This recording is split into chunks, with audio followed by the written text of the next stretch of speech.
I am Cassidy, 33 years old, and until a Tuesday afternoon in October, I was secretly funding my family's lavish lifestyle.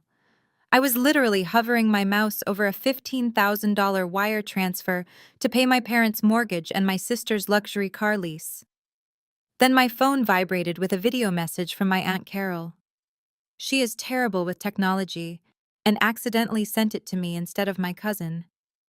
When I hit play, I watched my own family raise expensive champagne glasses and mock my worn-out clothes, calling me a pathetic failure who dragged down their reputation. I did not cry. I just calmly moved my mouse and clicked cancel instead. Before I continue this story, let me know where you are watching from in the comments below. Hit like and subscribe if you have ever had to cut off toxic family members to protect your peace. I looked down through the soundproof glass of my corner office. Below me, 500,000 square feet of polished concrete hummed with relentless activity. Automated conveyor belts whirred, transporting thousands of packages, while a fleet of forklifts danced between towering racks of inventory. This was my empire. A logistics and e-commerce fulfillment center that generated millions in revenue each quarter. I built it from the ground up, starting with a single leased storage unit and a maxed-out credit card. Now I employed over 200 people. But to my parents, my sister Brittany and her husband Jamal, I was just a sad, struggling inventory clerk who moved boxes for an hourly wage. I preferred it that way. Keeping my wealth a secret was the only way I could maintain any semblance of peace. My family was obsessed with status designer labels and portraying a life of excessive luxury. They judged human worth strictly by the price tag on a handbag or the hood ornament on a car. Because I showed up to family dinners in a simple Target sweater and drove a reliable 12-year-old Toyota, they viewed me with absolute contempt. They saw me as the dark mark on their carefully curated social image. What they did not know was that their flawless image was entirely funded by the pathetic daughter they so deeply despised. 4 years ago, my parents Richard and Patricia were on the brink of absolute financial ruin. They had remortgaged their home to fund a series of foolish investments simply to keep up appearances in their affluent Chicago suburb. When the bank threatened foreclosure, I intervened. Not directly, of course. I knew their pride would never allow them to accept a handout from the daughter they deemed a failure. Instead, I used my attorneys to set up a blind corporate entity. Through this anonymous limited liability company, I purchased their distressed debt. I became their secret benefactor, paying their massive mortgage, covering their property taxes, and effectively keeping a roof over their heads. I did the exact same thing for my younger sister Brittany and her husband Jamal. Jamal is an African-American real estate agent who loved to boast about his multi-million-dollar listings on social media, but the reality was that he barely closed enough deals to cover the cost of his custom-tailored suits. When their luxury car leases and the rent on their oversized mansion went into default, my company quietly absorbed the debt. Every single month on the fourth day of the month, I sat at my desk and authorized a $15,000 wire transfer to keep their house of cards from collapsing. Today was the 4th of the month. The banking portal was open on my monitor. The cursor hovered over the bright green authorize button. I took a sip of my lukewarm coffee, ready to finalize the payment that would secure their luxurious lifestyle for another 30 days. Then my phone vibrated on the desk. It was a message from my Aunt Carol. She is a sweet woman, but notoriously terrible with smartphones. She frequently sent grocery lists to the family group chat and accidentally posted private photos to her public timeline. I tapped the screen, expecting another blurry picture of her garden. Instead, it was a video file. The text beneath it read, "Look how much fun we had at Brittany's house yesterday." It was clearly meant for my cousin, but her clumsy fingers had selected my name instead. I pressed play. The screen filled with the high-definition image of my sister's sunlit patio. They were having a lavish afternoon gathering.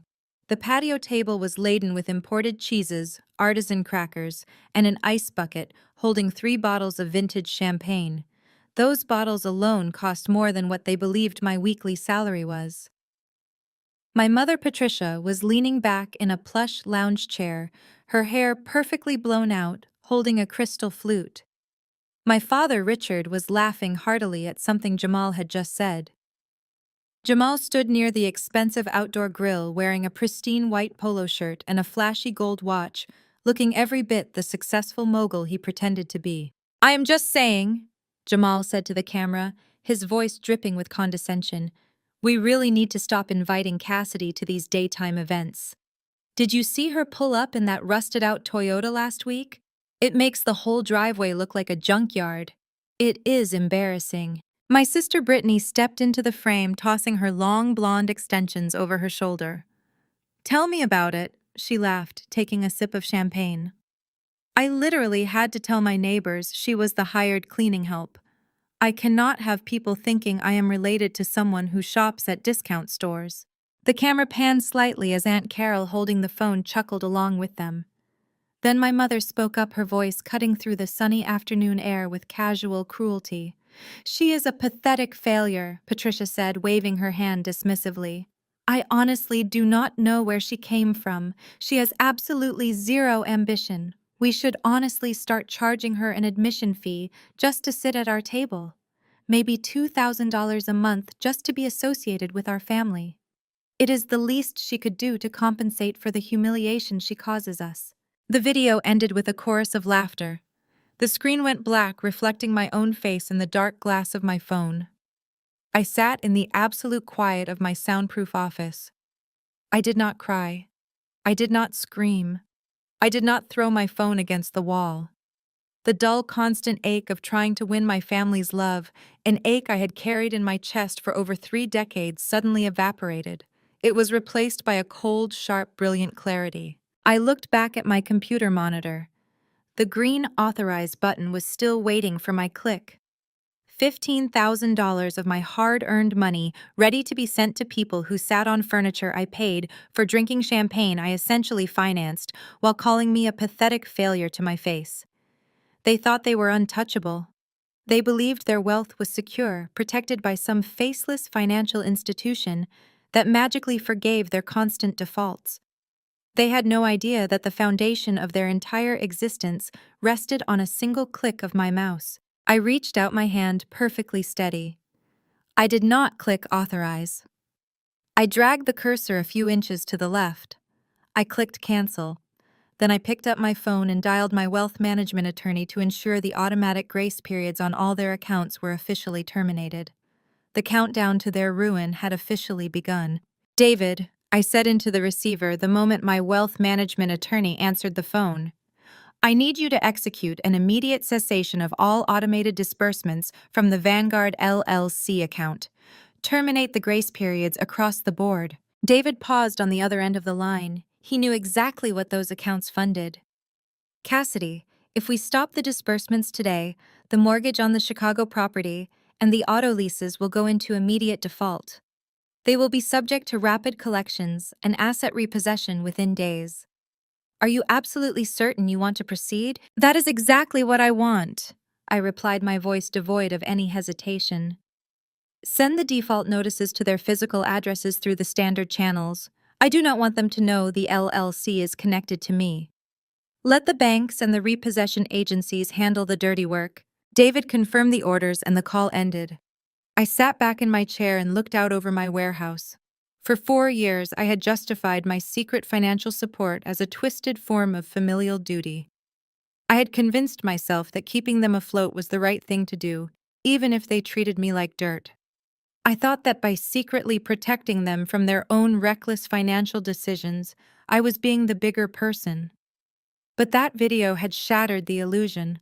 I was not their daughter or their sister. I was an ATM they did not even know they were using. 3 days later, Thanksgiving arrived. My mother, Patricia, had texted me that morning with her usual list of demands. "Cassidy, make sure you bring that expensive Napa Cabernet, not the cheap grocery store swill you usually buy. And Jamal mentioned you should probably pitch in for the catering this year. Bring cash." I did not argue. I bought the exact wine she demanded. I even went to the bank and withdrew 5 crisp $100 bills. It would be the last cash they ever saw from me. I drove my 12-year-old Toyota up the sweeping manicured driveway of my parents' colonial estate in the upscale Chicago suburbs. The irony was palpable. The towering oak trees, the perfectly pristine brickwork, the grand double doors. I owned every single inch of it. The deed, sitting in David's office, had my LLC's name on it. But as I parked my faded sedan next to Jamal's gleaming black Mercedes SUVs, I knew the reception waiting for me inside would be as icy as the November wind. I walked up the stone steps and rang the doorbell. Brittany threw the door open. She was wearing a designer silk dress that I had indirectly paid for and was holding a glass of wine. "Oh, you are here," Brittany said, her smile not reaching her eyes. She looked me up and down, taking in my plain dark jeans and simple wool sweater. "I guess you did not get the memo about dressing up for the holidays. Did you just get off a shift at the warehouse?" "Something like that," I said, stepping inside. The house smelled of roasted turkey and expensive spices. In the grand foyer, Jamal was holding court with my father, Richard. Jamal was wearing a custom-tailored velvet blazer, a thick gold chain resting against his dark skin. When he saw me, he did not even bother to hide his smirk. "Cassidy," Jamal called out, his voice booming through the foyer. "I saw that piece of junk you parked in the driveway. Man, you are bringing down the property value of the whole neighborhood. You really need to upgrade. I just closed a massive deal on a downtown penthouse last week. If you ever want to stop moving boxes and learn how real money is made, let me know." It was a blatant lie. I knew for a fact Jamal had not closed a real estate deal in 6 months. His broker license was barely active. He was surviving purely on the credit cards that my LLC was paying off. "I will keep that in mind, Jamal," I said smoothly, handing my coat to the maid my parents had hired for the evening. My father, Richard, swirled his bourbon glass and shook his head at me. "Your brother-in-law is trying to help you, Cassidy. You should listen to him. Jamal understands how the world works. He understands leverage, ambition, scaling. Things you clearly lack sitting in that dusty warehouse of yours." "Richard is right, my mother," Patricia chimed in, emerging from the kitchen with a plate of hors d'oeuvres. She snatched the wine bottle from my hands without a single word of thanks. "We were just talking about how embarrassing it is to explain your situation to our friends at the country club. Everyone else's children are thriving. Brittany is a prominent social media influencer. Jamal is a real estate tycoon. And you are just a warehouse worker." She sighed heavily, playing the part of the long-suffering mother. "It is exhausting constantly covering for you, Cassidy." I stood in the center of the foyer, surrounded by their arrogance. I looked at Jamal's flashy jewelry, at Brittany's designer dress, at my parents' smug, satisfied faces. They were standing in a house I was about to let the bank seize. They were driving cars that were days away from being towed. They were an illusion, a house of cards completely ignorant of the hurricane that was about to strike. I reached into my pocket, pulled out the envelope containing the $500 in cash, and placed it on the entryway console. "My contribution for the catering," I said quietly. Patricia snatched the envelope immediately, her fingers quickly counting the bills. "Well, it is the bare minimum, but I suppose it will do. Try not to make a scene at dinner, Cassidy. We have a lot to celebrate today." We moved into the formal dining room, a space dominated by a massive mahogany table laden with an extravagant feast. As we took our seats, Richard raised his crystal goblet, demanding everyone's attention. "I want to propose a toast to Jamal," Richard announced, his voice swelling with pride. He'd just secured another multi-million-dollar property, securing his place as one of the top agents in the city. He is exactly the kind of ambitious, successful man this family needs. A true provider. Jamal grinned, wrapping an arm around Brittany, who beamed as if she had personally earned the imaginary commission. They clinked their glasses, basking in the fraudulent praise. I quietly sipped my water, watching the performance unfold. As the toast concluded, Patricia set her glass down and turned her sharp gaze directly toward me. The celebratory mood in the room shifted instantly into something predatory. "Speaking of financial moves," Patricia began, her tone carrying a dangerous edge, "Brittany has a brilliant business opportunity to launch her own luxury lifestyle brand. It is going to be incredibly lucrative. But she needs a little more seed capital to get the initial inventory." She leaned forward, locking eyes with me. Since you have no husband, no children, and no real expenses living in whatever tiny apartment you rent, your father and I have decided it is time for you to contribute to this family properly. We want you to liquidate your retirement savings and invest it into your sister's brand. What are your thoughts on this situation? I looked around the mahogany table, letting the sheer audacity of my mother's demand settle in the air. The crystal chandeliers cast a warm glow over the roasted turkey, and silver platters highlighting the absolute absurdity of this moment. They were sitting in a multi-million-dollar house I secretly owned, eating a catered dinner I had just been forced to subsidize with cash, and now they wanted to drain the very last drop of my perceived financial security. Brittany leaned forward, flashing a perfectly manicured smile that looked more like a predator baring its teeth. It is just a temporary loan, Cassidy. My brand is going to explode next quarter. You know I have over 100,000 followers now. Brands are begging to work with me. You will get your money back with interest. Plus, it is not like you need it for anything important right now. You are not exactly saving for a wedding or college funds for kids. Jamal chimed in, pointing his fork at me. Exactly. You have got to let your money work for you, Cass. Sitting on a measly 401k is a rookie mistake. You invest in family. We scale Brittany's brand, and you get to ride our coattails to a better tax bracket. It is a win for everyone. My father, Richard, nodded in solemn agreement, slicing into his turkey. Family supports family, Cassidy. Jamal and Brittany are building a legacy. Your mother and I have given you everything, and it is time you showed some gratitude. Liquidate the account on Monday. We will have Jamal's accountant handle the transfer so you do not mess up the paperwork. They had it all planned out. They had already spent my money in their minds. I set my fork down quietly. The clink of the silver against the fine china echoed in the sudden silence of the room. I looked directly at my mother, then at my father, and finally at my sister. No, I said. The word hung there sharp and heavy.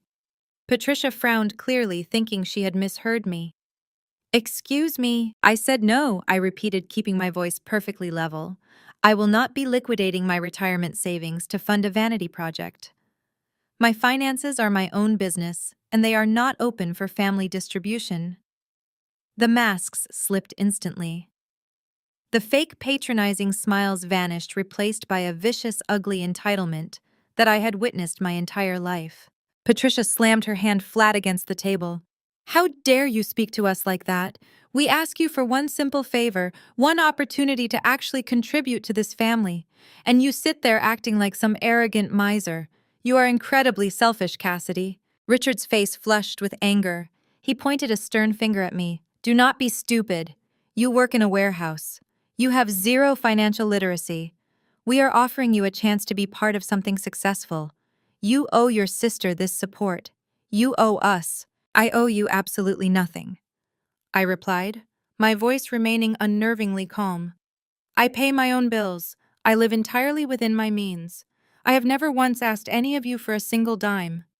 Yet you feel entitled to the money I have worked for simply because Brittany refuses to get a real job and Jamal's real estate career is entirely fictitious. Jamal shot up from his chair scraping violently against the hardwood floor. Watch your mouth. You have no idea what you are talking about. I closed deals you could not even comprehend. Brittany burst into dramatic theatrical tears, burying her face in her hands. Why is she always like this? Brittany sobbed loudly. She always has to ruin everything. She is so bitter and jealous of my life that she would rather watch me fail than help me succeed. I cannot stand her negative energy. My mother rushed to comfort her golden child, glaring at me with pure hatred. Look at what you have done. You are a bitter, lonely spinster, Cassidy. You are a pathetic failure who cannot stand to see anyone else happy. You bring nothing but embarrassment to this family. If you will not support your sister, then you have no place at this table. I looked at the four of them. For 33 years, these people had made me feel small. They had criticized my clothes, mocked my career, and treated my existence as a burden. For the last 4 years, I had secretly kept the roof over their heads, paid for the cars they drove, and funded the champagne they drank while they insulted me.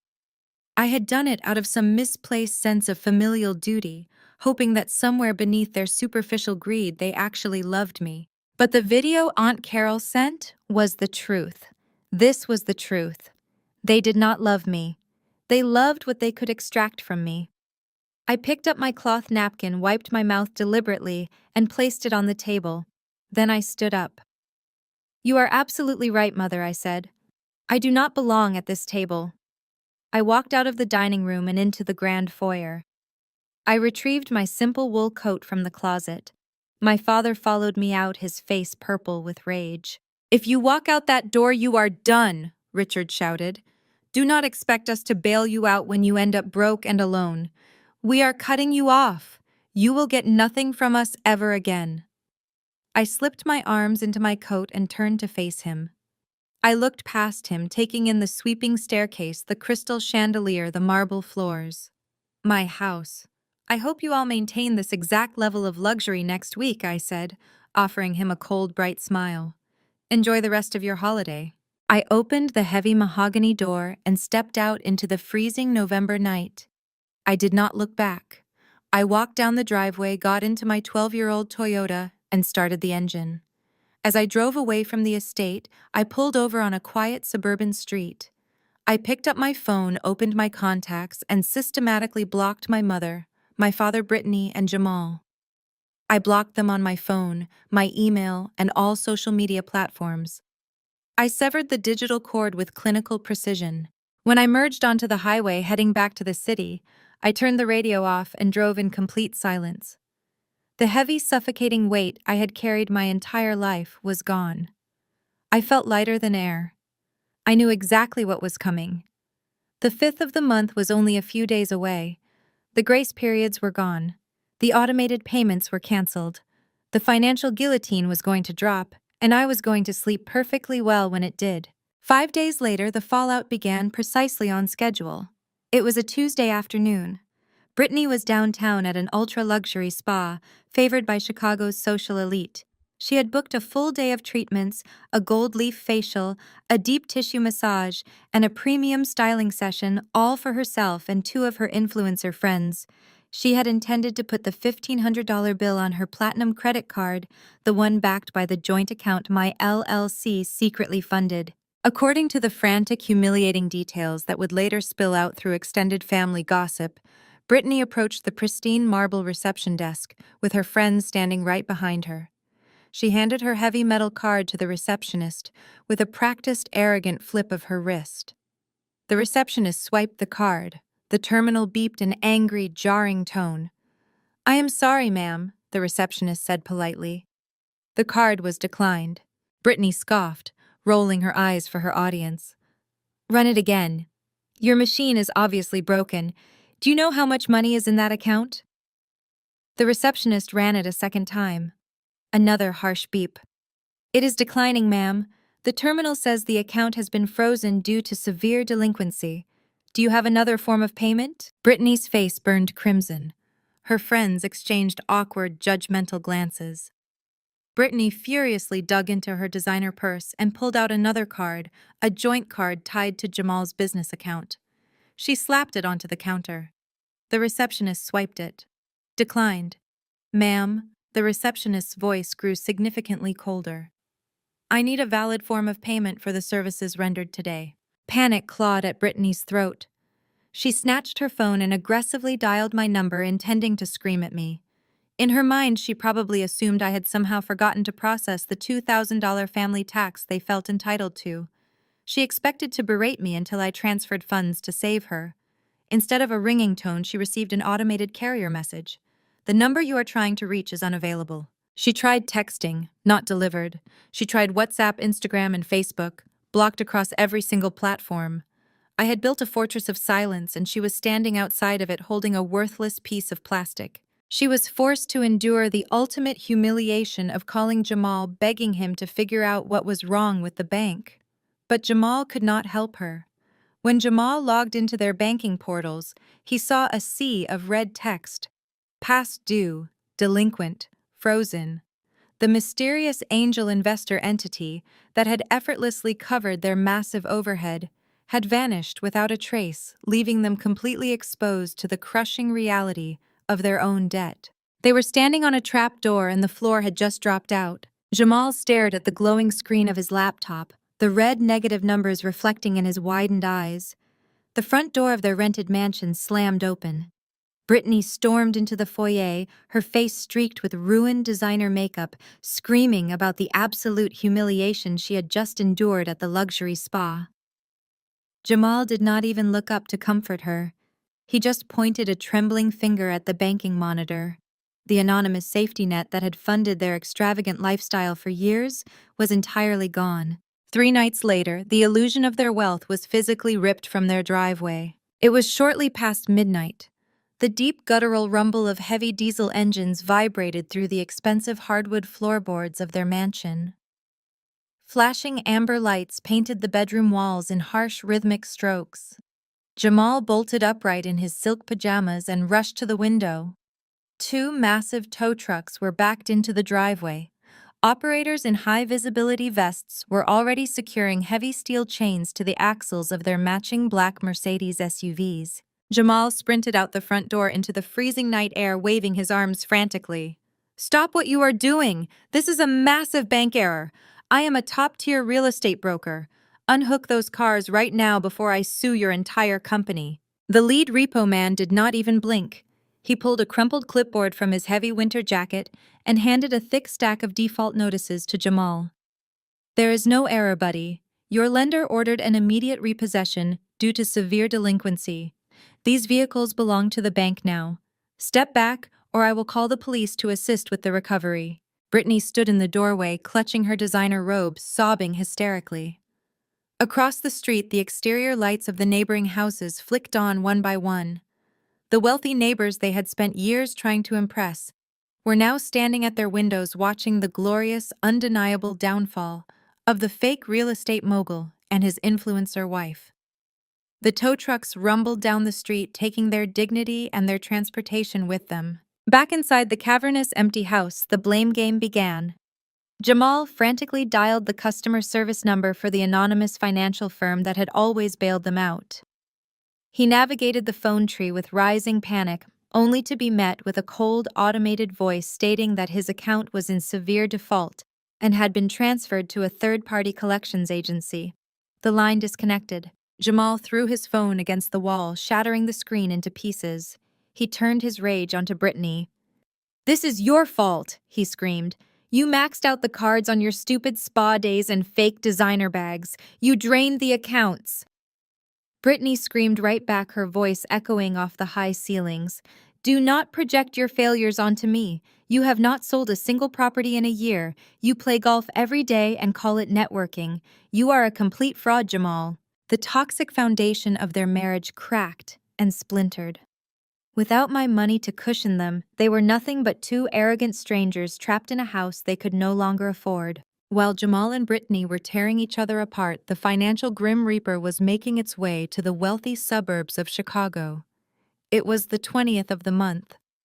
My mother Patricia was enjoying her morning coffee in the sunroom, waiting for a delivery of imported Italian linens. A black SUV parked silently at the curb.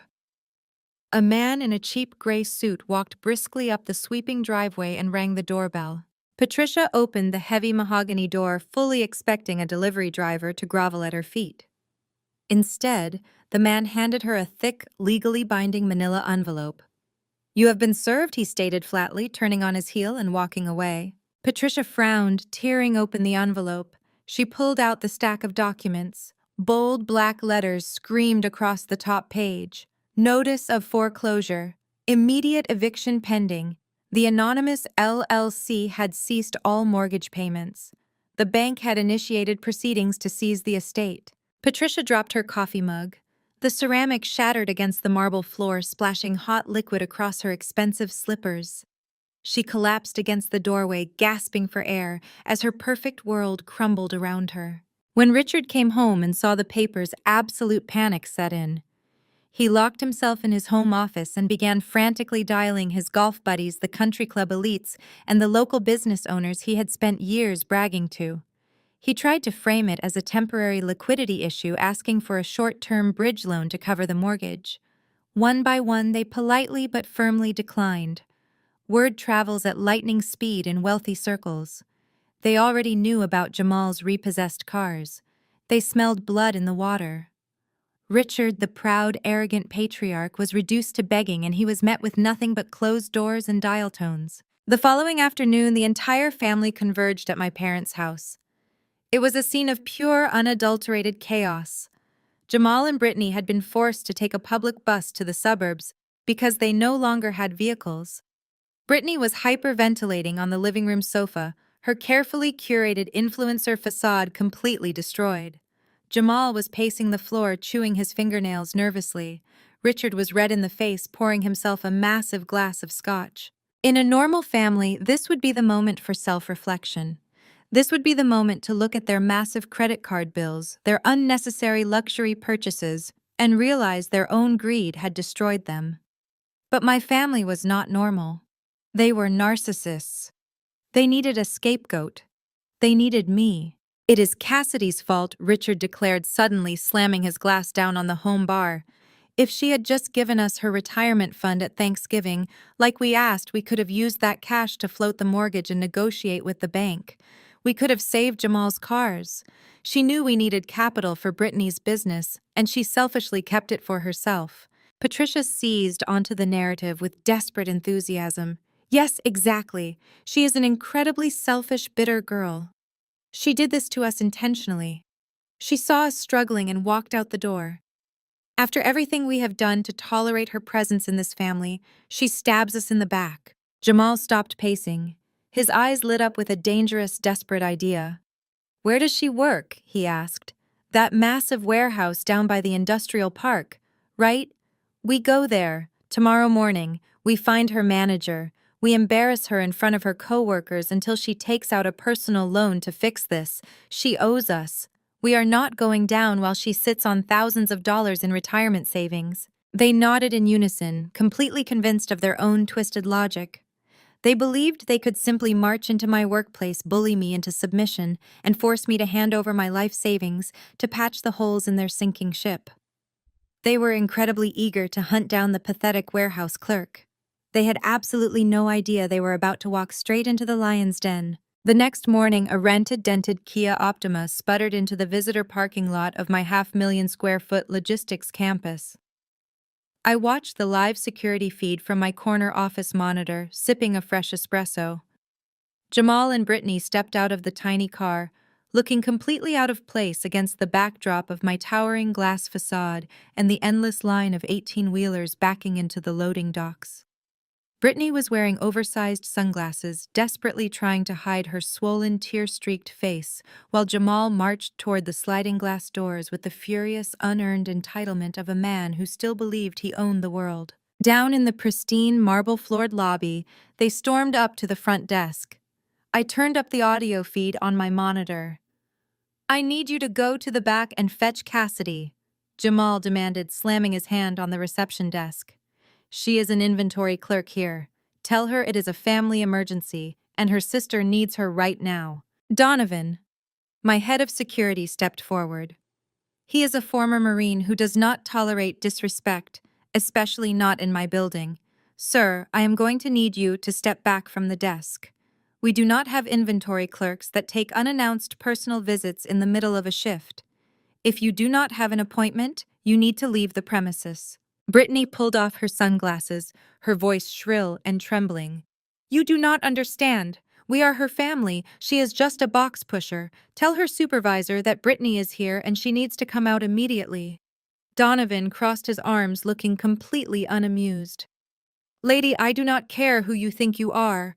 The person you are asking for does not take walk-in appointments. Now return to your vehicle before I have you trespassed." Jamal puffed out his chest, trying to summon the intimidation tactics that used to work when he drove a Mercedes. "Do you know who I am? I am a top-tier real estate broker. You go get her right now, or I will have your job." Donovan actually laughed, a deep, resonant chuckle that echoed in the cavernous lobby.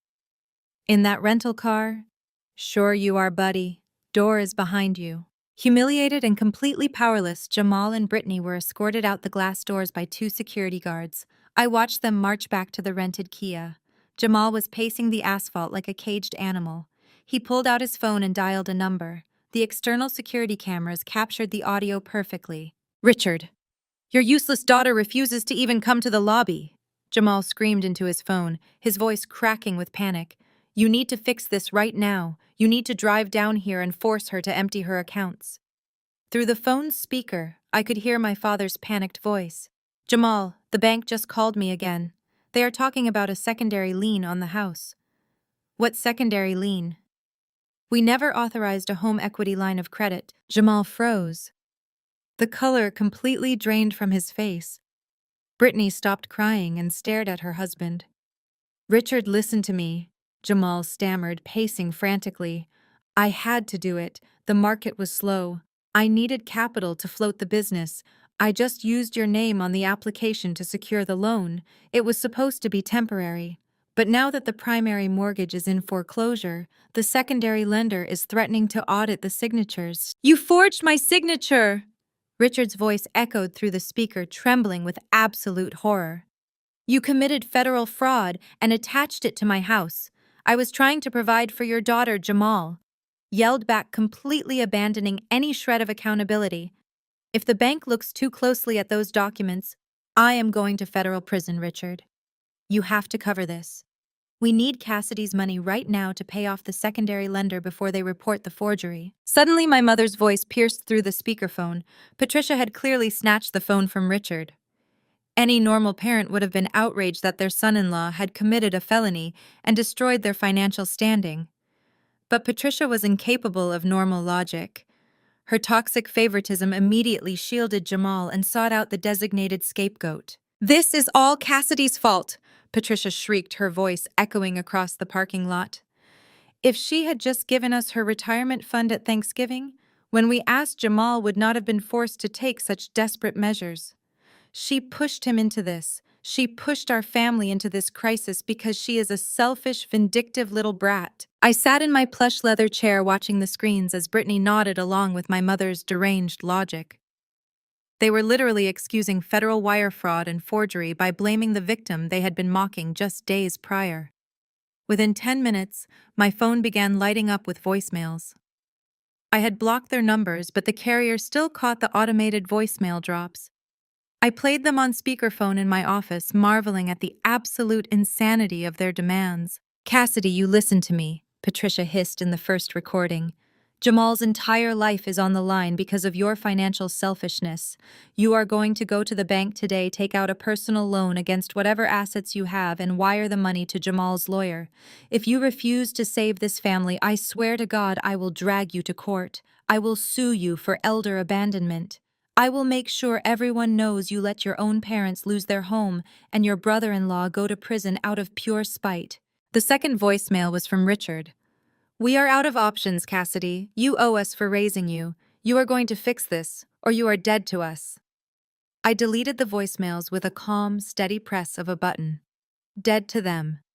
That was the most beautiful promise they could have ever made. They were spiraling desperately, grasping at straws, entirely unaware that the net was about to close completely. The eviction notices were finalizing. The repo agencies were closing the files. It was time for the final act. I picked up my desk phone and called David, my wealth management attorney. "David, it is time," I said.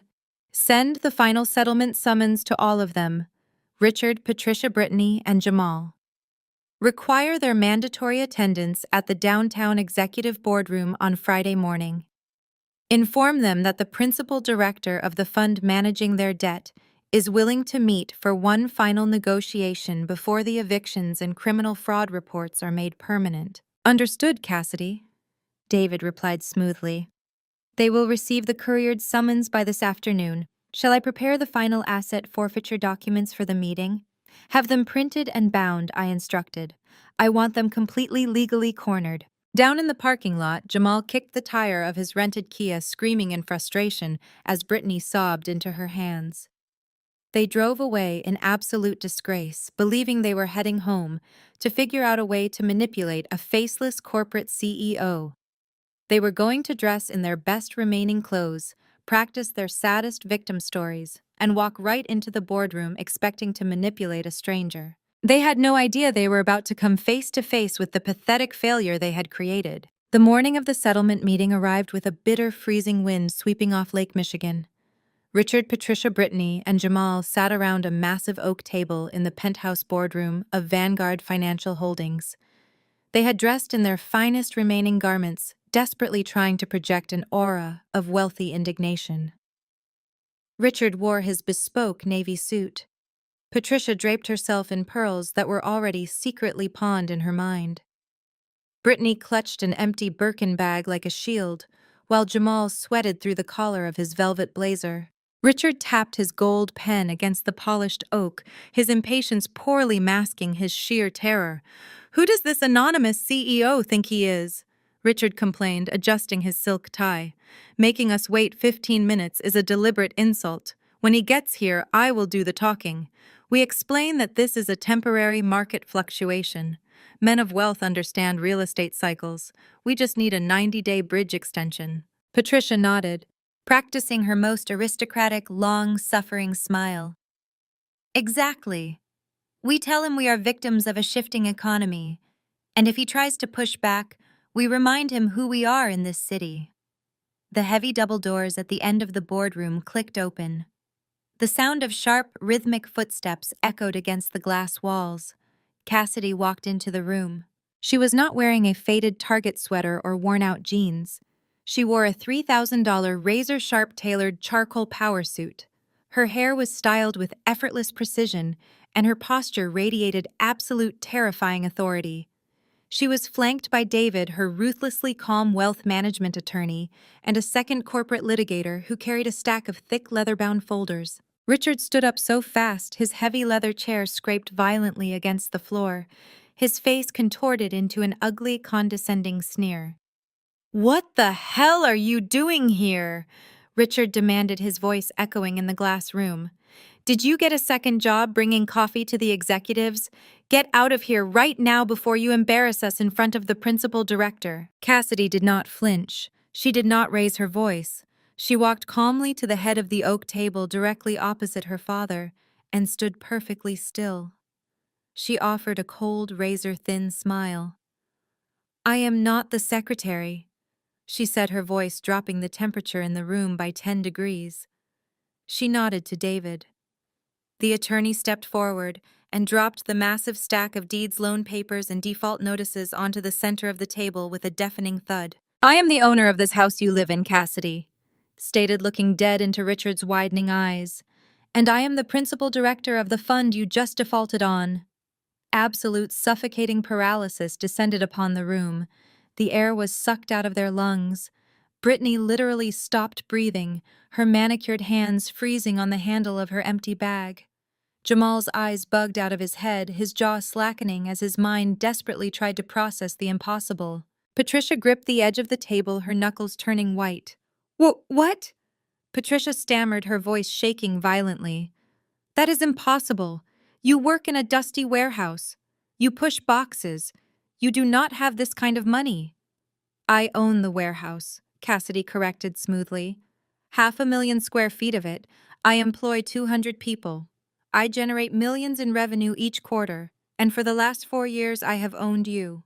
Cassidy picked up a silver remote from the table and clicked a single button. The massive presentation screen at the far end of the boardroom flickered to life. High-definition video filled the display, accompanied by crystal-clear audio. It was the video Aunt Carol had sent. The room was forced to watch themselves on a 10-foot screen. They watched Patricia lean back with a crystal flute of champagne. They heard her voice boom through the boardroom speakers. "She is a pathetic failure. I honestly do not know where she came from. She has absolutely zero ambition. We should honestly start charging her an admission fee just to sit at our table. Maybe $2,000 a month." The video ended with their cruel, unified laughter. Cassidy clicked the screen to black. "I funded your arrogance," Cassidy said, her voice cutting through the stunned silence like a surgical scalpel. "I paid the mortgage on that pristine suburban estate. I leased your matching Mercedes SUVs. I subsidized the vintage champagne you were drinking, while you mocked my clothes, my car, and my career." I financed the illusion of your wealth because I naively believed that somewhere beneath your toxic vanity, you were my family. But you cured me of that delusion. The gravy train is officially over. Jamal tried to stand his chest heaving as panic completely overtook him. Cassidy, listen, we are family. We can work this out. The real estate market is just tight right now. If you just give me a 30-day extension, I can.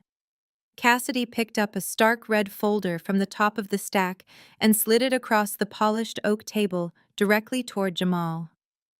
I am not interested in your excuses, Jamal, Cassidy interrupted, because the FBI is currently reviewing the contents of that folder. Jamal looked down at the red folder as if it were a live grenade. You did not just steal from a bank, Cassidy explained methodically. You forged my father's signature to secure a secondary home equity loan against a property that my LLC legally owns. You committed federal wire fraud and tied it directly to my corporate assets. My attorneys handed the complete dossier to the federal authorities yesterday morning. Patricia shrieked, burying her face in her hands. Richard clutched his chest, sinking back into his heavy leather chair as the reality of his utter ruin washed over him. Brittany began to sob hysterically, the exact same dramatic performance she used at Thanksgiving, but this time there was no audience left to manipulate. You are a monster! Brittany screamed through her tears, pointing a shaking finger at Cassidy. How can you do this to your own parents? How can you destroy my husband? You are ruining our lives out of pure spite. I did not forge the signatures, Cassidy replied effortlessly. I did not max out the credit cards on spa days and designer clothes. I did not force you to live wildly beyond your means. I simply stopped paying for your choices. The eviction executes today at 5 o'clock. The sheriff's deputies are already scheduled to arrive at the estate. I strongly suggest you spend the next few hours packing whatever fits into garbage bags because the locks are being changed tonight. Cassidy turned to her lawyers, signaling that the meeting was over. She did not wait for their apologies. She did not listen to their sudden, desperate begging. She walked out of the glass boardroom, the heavy doors clicking shut behind her, sealing her family inside the tomb of their own making. The brutal karma executed with flawless precision. By 5 o'clock that evening, the flashing lights of police cruisers illuminated the perfectly manicured driveway of the suburban estate. Richard and Patricia were physically escorted off the property by armed deputies. The wealthy neighbors stood on their porches, watching the final, undeniable collapse of the neighborhood's most arrogant couple. With their bank accounts frozen and their credit destroyed, Richard and Patricia were forced to move into a cramped, run-down two-bedroom apartment in an industrial neighborhood they previously would not even drive through. Jamal's reckoning came 3 days later. Federal agents arrived at that same run-down apartment and walked him out in handcuffs. The forged signatures and the magnitude of the wire fraud carried mandatory minimum sentencing. Brittany's influencer career imploded instantly. Someone from the country club leaked the foreclosure notices and the repossession photos to a local gossip blog. Her sponsors dropped her overnight. Stripped of her wealth, her fake luxury lifestyle, and her fraudulent husband Brittany filed for divorce in absolute disgrace, trapping herself in that tiny apartment with her miserable, ruined parents. Over the next 6 months, Cassidy's corporate legal team received hundreds of letters. They were handwritten, tear-stained pleas, begging for forgiveness, demanding family loyalty, and asking for just one more financial favor. We are blood, her mother wrote in one frantic letter. You cannot do this to your own flesh and blood. Please, we have nothing. David, following Cassidy's strict instructions, returned every single envelope unopened, stamped with a bold red return to sender. Cassidy stood on the steel catwalk of her fulfillment center, looking down at the roaring machinery of her empire. The noise of the conveyor belts and the heavy machinery was a beautiful, comforting symphony. She rested her hands on the cold steel railing, breathing in the scent of cardboard and diesel fuel. Society constantly demands that women be the bigger person. The world expects daughters to absorb the poison of toxic families and label it as loyalty. People are conditioned to set themselves on fire just to keep their abusers warm. Cassidy rejected that narrative entirely. She refused to be the sacrificial lamb on the altar of her parents' ego. She had reclaimed her life, her money, and her peace. She watched a fleet of massive delivery trucks roll out of the loading bays, carrying her success out into the world. Her life was quiet, fiercely independent, and wildly successful. She finally understood that family is not the blood that drains you. Family is the people who respect you, who uplift you, and who never require you to buy your seat at their table. The best investment I ever made was cutting off their funding, Cassidy said quietly to herself. She reached into her pocket, turned off her phone, smiled at the bustling warehouse below, and walked back to her office to get back to work. The 5th of November arrived with a bitter chill that swept off Lake Michigan, but the real freeze was happening deep within the digital servers of the banking systems. At exactly midnight, the final grace period for the Vanguard Limited Liability Company accounts officially expired. For 4 years, those accounts had acted as a silent, impenetrable fortress protecting my family from their own reckless greed. Now the fortress was gone. The automated clearinghouse transfers were canceled. The credit lines were instantly frozen due to severe delinquency. The financial guillotine had dropped, and my sister Brittany was completely oblivious, preparing to place her neck squarely on the chopping block. At 2 in the afternoon, Brittany was lounging in a plush monogrammed robe at an ultra-luxury wellness retreat in downtown Chicago. She was holding court with two of her wealthy socialite friends, Madison and Taylor. Brittany had spent the entire morning treating them to the most expensive services the facility offered.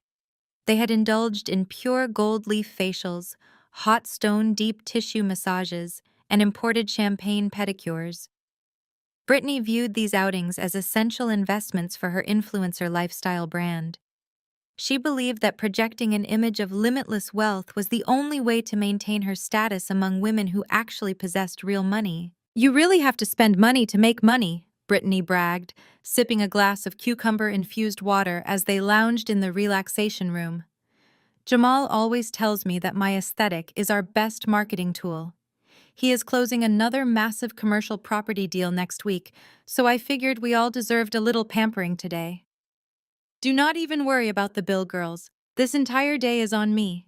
Madison and Taylor exchanged a polite, polished smile. They were old money, the kind of women who never explicitly talked about price tags, which made Brittany's constant bragging incredibly tacky.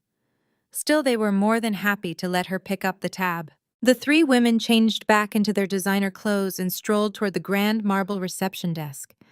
The spa interior was a masterpiece of minimalist luxury, filled with the scent of eucalyptus and the soft sound of ambient music. A perfectly groomed receptionist stood behind the counter, typing efficiently at a sleek computer terminal. "Checking out for Brittany," my sister announced, leaning against the marble counter with a practiced, arrogant posture. She reached into her quilted leather handbag and retrieved a heavy metal credit card. It was the card directly linked to the joint account my company had been secretly funding. She slid it across the cool marble with a smug flourish. "Of course," the receptionist said, offering a warm, professional smile. "I hope you and your guests enjoyed your treatments today. Your total comes to $1,540. Brittany did not even blink at the number. She simply waved her hand dismissively, waiting for the familiar sound of an approved transaction so she could bask in the admiration of her friends. The receptionist inserted the heavy metal card into the terminal. The machine emitted a harsh, jarring beep. It was a sharp, ugly sound that completely shattered the serene atmosphere of the lobby. The receptionist frowned slightly, pulling the card out and inspecting the chip. "I am sorry, ma'am. It seems the card was declined. Let me just try running it again. Sometimes the connection is a bit slow." Brittany scoffed, loudly, rolling her eyes and looking back at Madison and Taylor. "Your machine is obviously broken," she said, her voice dripping with condescension. "Do you have any idea what the limit is on that account?" "Just run it again." The receptionist swiped the card a second time. Another loud, aggressive beep echoed through the lobby. A red light flashed on the terminal screen. "I apologize, ma'am," the receptionist said, her professional warmth dropping a few degrees. "The terminal is displaying a message from your bank. The account has been frozen due to severe delinquency. Do you happen to have another form of payment?" Brittany's face burned a violent shade of crimson. She could feel the eyes of her friends burning into the back of her head. Panic began to claw at her throat, but her narcissism quickly overrode her logic. "That is impossible!" Brittany snapped, her voice rising in pitch. "My husband is a top-tier real estate broker. There are hundreds of thousands of dollars in that account. Your system is making a mistake." She snatched her purse and frantically dug through it, pulling out a different card. This one was tied to Jamal's supposed business account. She slapped the plastic onto the marble counter. "Run this one, and I expect a serious apology from your manager for this embarrassment." The receptionist picked up the second card with a tight, unamused expression. She inserted it into the machine. "Beep. Declined." "Ma'am," the receptionist said, her voice now completely devoid of any customer service pretense. "This card is also declining for insufficient funds. I need a valid form of payment for the services rendered today." The ambient music in the lobby suddenly felt deafening. Madison and Taylor took a collective step back, distancing themselves from the radioactive humiliation radiating off my sister. Brittany went into a complete meltdown. She slammed both of her hands down on the marble counter, leaning over it to scream directly into the receptionist's face. "Do you know who I am? I have over 100,000 followers. I will destroy this spa. I will post about how your fraudulent machines steal from clients and embarrass them. Get your manager out here right now." The spa manager, who had been observing the commotion from a nearby glass office, walked out immediately. She did not look intimidated. She looked furious. "Ma'am, lower your voice immediately or I will have security escort you out," the manager warned coldly.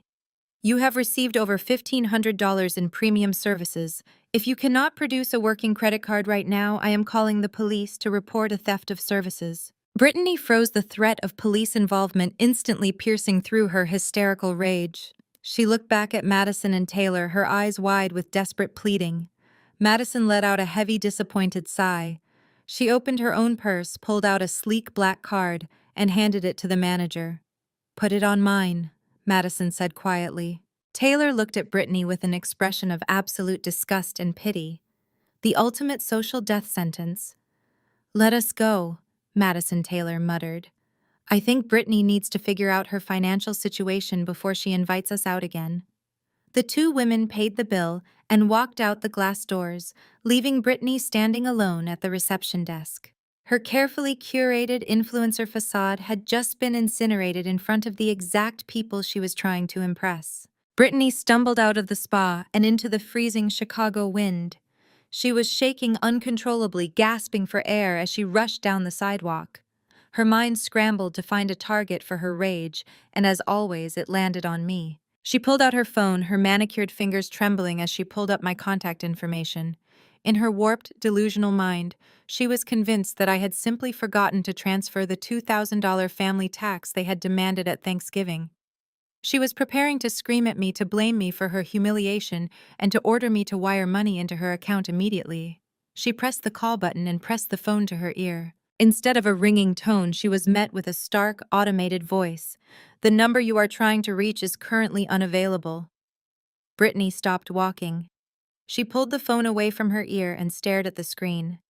She opened her text messages and sent an angry, expletive-filled paragraph demanding I answer the phone.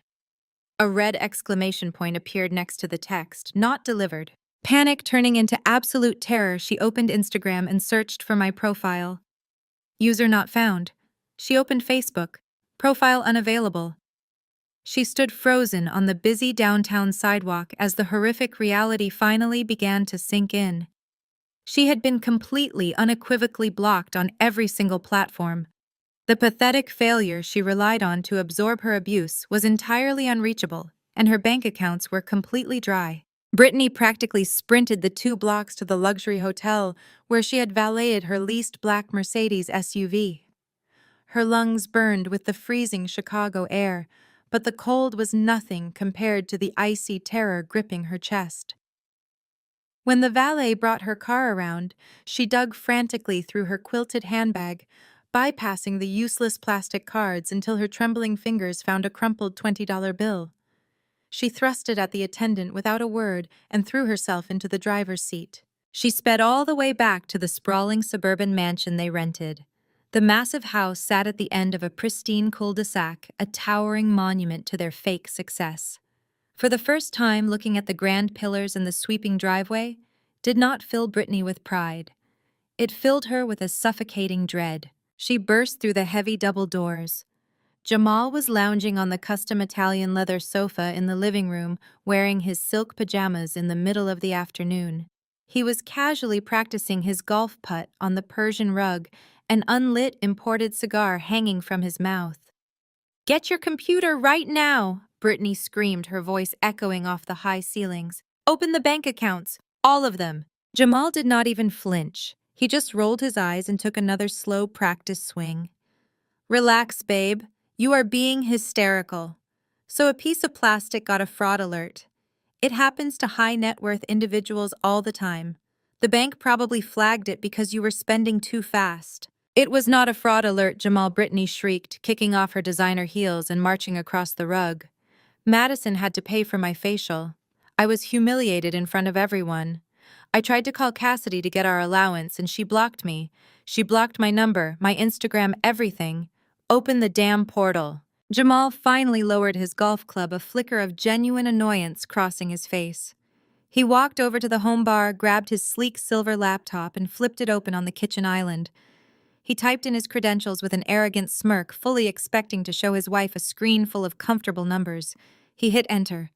The dashboard loaded. The smirk melted off his face instantly. He blinked hard, leaning closer to the high-definition screen, as if his eyes were deceiving him. Instead of the massive credit limits and the comfortable cash cushion they were accustomed to, the screen was a bloodbath of red text and warning icons. Every single credit card was maxed out and frozen. The joint checking account, which usually held the automatic deposits from the anonymous limited liability company they thought was Jamal's brokerage backing, showed a balance of exactly $42.16. "This makes no sense," Jamal muttered, his hands suddenly shaking as he clicked frantically through the transaction history. The automated clearinghouse transfer was supposed to hit yesterday. "Where is the deposit?" He opened the corporate backing file. The screen displayed a stark, unfeeling message. "Account access terminated by principal director. Grace period expired." The anonymous safety net was gone. The mysterious entity that had paid their rent, funded their cars, and covered their massive overhead had simply unplugged them from the machine. "Call them!" Brittany gasped, clutching the edge of the marble island to keep her legs from giving out. "Call your brokerage.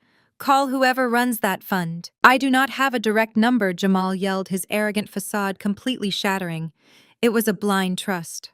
It was set up through a third-party management firm. They just handled the disbursements as long as I submitted the invoices. "You told me you were a top-tier broker," Brittany cried, her voice cracking.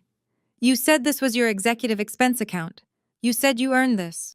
"I do close deals," Jamal roared defensively, though his panicked eyes told a completely different story. "The market is just transitioning. I needed capital to float us while I line up my next commercial project." They stared at the screen, the horrific reality crashing down on them.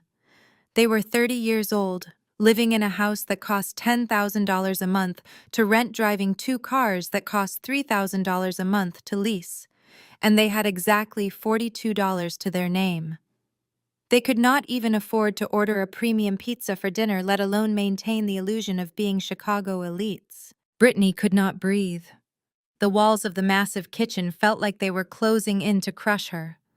She turned and ran up the sweeping, curved staircase, fleeing into her massive, custom-built walk-in closet. She slammed the door shut and collapsed onto the plush white carpet, surrounded by walls of designer handbags and row upon row of red-bottom shoes. None of it was paid for. All of it was financed by the very sister she had just spent the last 24 hours mocking. But the narcissism of an influencer runs deeper than basic survival instincts.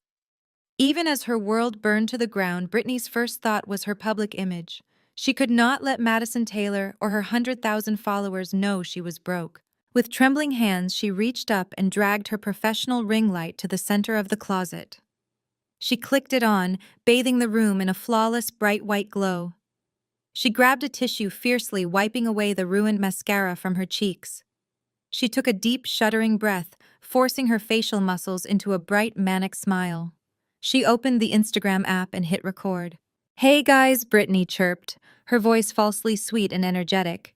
"I just got back from the most amazing exclusive spa day downtown."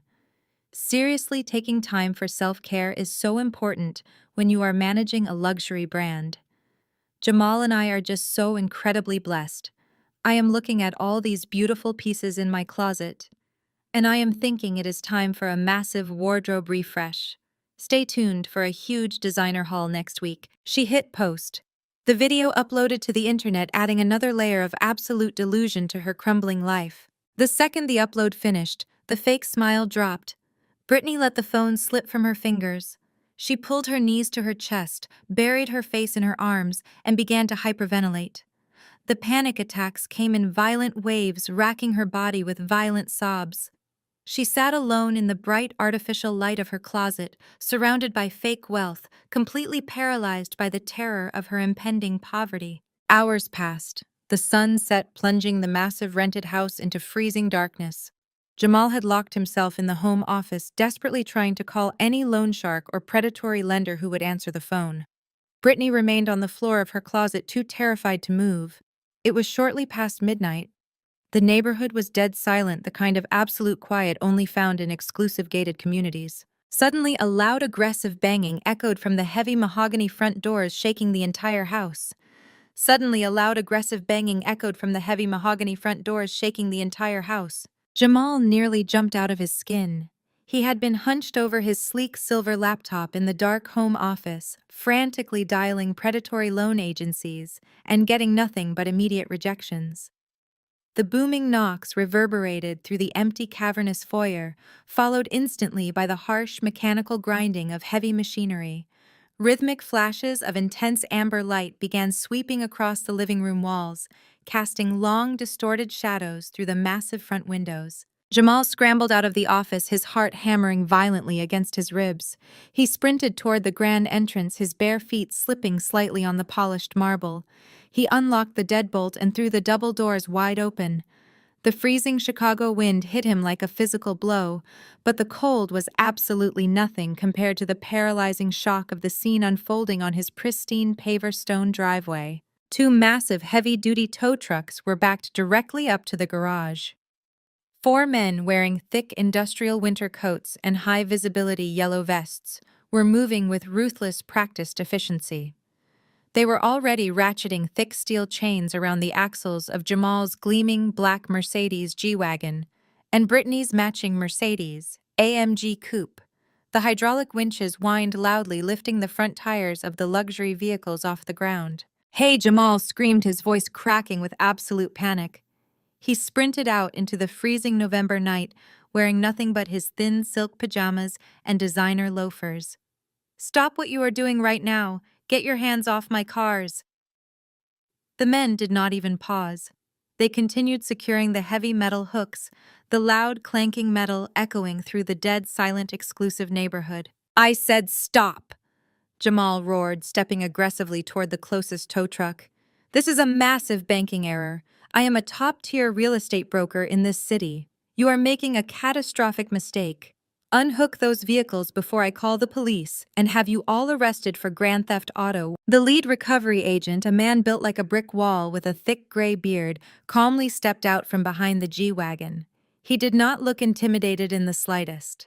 He pulled a heavy metal clipboard from his jacket and clicked on a tactical flashlight, shining the blinding white beam directly into Jamal's panicked face. "There is no error, sir," the agent stated, his voice completely flat and devoid of any emotion. "Your lender ordered an immediate repossession due to severe delinquency. The final grace period expired at midnight. These vehicles belong to the bank now." Jamal threw his hands up desperately, trying to maintain his alpha male facade while shivering violently in the freezing wind. "You do not understand. My brokerage handles these payments through a blind corporate trust. The automated transfer was delayed by a holiday weekend. I can write you a check right now to cover the gap. Just unhook the cars." The agent lowered the flashlight and handed Jamal a thick stack of aggressively stapled default notices. "We do not take checks, buddy, and we do not care about your brokerage." The anonymous backer on this account terminated the agreement. Your credit line is frozen, and the balance is severely past due. Now I need you to step back from the recovery equipment. If you interfere with a lawful repossession, my dispatch is instructed to immediately send local law enforcement to facilitate the seizure. The threat of police arriving with sirens blaring completely broke Jamal. His arrogant bravado instantly evaporated, leaving behind a terrified, shivering man in silk pajamas, holding a stack of worthless paper. The heavy front doors of the mansion creaked open. Brittany stumbled out onto the front porch, clutching her designer robe tightly around her waist. Her makeup was still ruined from her closet meltdown. She stared in absolute horror as the hydraulic lifts engaged, pulling her beloved AMG coupe onto the flatbed of the second tow truck. "Jamal, do something!" Brittany shrieked, her voice echoing loudly across the cul-de-sac. "They are taking our cars. You said you had money. You said you fixed this." Jamal could not look at her. He could not look at the repo men. He could only stare at the ground as the ultimate social death sentence was executed. Across the street, exterior porch lights began flipping on one by one. The heavy, expensive curtains of the neighboring mansions twitched. The actual wealthy residents of the gated community, the surgeons, corporate executives, and real estate developers who actually owned their homes, were standing at their windows. They were watching the spectacular, undeniable downfall of the loud, flashy couple they had always secretly despised. The neighborhood was bearing witness to the exposure of a complete fraud. The diesel engines of the tow trucks roared to life, spewing thick clouds of exhaust into the freezing air. The agents climbed into their cabs and slammed the heavy doors shut. Without another word, the two massive trucks pulled out of the driveway, the amber lights flashing mockingly as they carried the physical proof of Jamal and Brittany's fake wealth down the street and out of sight. The driveway was completely empty, save for a few dark streaks of grease and the harsh scrape marks left by the tires. Brittany collapsed against the stone pillar of the porch, sobbing uncontrollably into her hands. Her entire identity, her influencer status, her elite social standing was gone. She was trapped in the suburbs with no transportation, no money, and a husband who was a complete and utter liar. Jamal stood frozen on the freezing asphalt. The winter wind ripped right through his thin silk pajamas, chilling him to the bone, but he barely registered the physical pain. His mind was racing through a terrifying, inescapable reality. The anonymous angel investor was gone. The bank accounts were drained. The cars were repossessed. And tomorrow morning the massive rent payment on the mansion would be due. He clutched the stack of default notices in his trembling hands. The facade was thoroughly and completely destroyed. He could no longer hide behind fake confidence or leased luxury items. He had absolutely nothing left. A fresh wave of nausea hit him as a much darker, far more terrifying thought crossed his mind. The missing car payments were just the beginning. The anonymous LLC had also been covering the massive secondary mortgage he had taken out to fund his fake lifestyle. The secondary mortgage he had secured by forging his father-in-law's signature. Jamal turned back to look at the massive, echoing, empty mansion. He realized with absolute dread that the financial guillotine had only just begun to fall. He was out of options, out of time, and out of other people's money. He realized that as soon as the sun came up, he had to go to Richard and Patricia's house. He had to look his arrogant status, obsessed in-laws in the eye and admit that they were completely, utterly broke. He had to tell them that the lavish lifestyle they enjoyed was gone forever, and worst of all, he had to confess that his desperate, illegal financial crimes were about to drag them all down with him. Jamal slammed the heavy mahogany doors shut, locking out the freezing wind, but the chill inside his chest only deepened. He left Brittany sobbing on the porch and sprinted back into his dark home office. His hands shook so violently he could barely unlock his phone. He dug through his desk drawers, tearing through manicured files until he found an old invoice from the management firm that handled their blind trust. He punched in the toll-free number, his breath hitching in his throat. The line rang once, followed by a sharp synthetic click. "Welcome to Vanguard Financial Holdings," a crisp, automated female voice announced. "Please enter your 9-digit account routing number." Jamal typed the numbers frantically, messing up the final digit and cursing loudly before restarting the process. Finally, the system registered his input.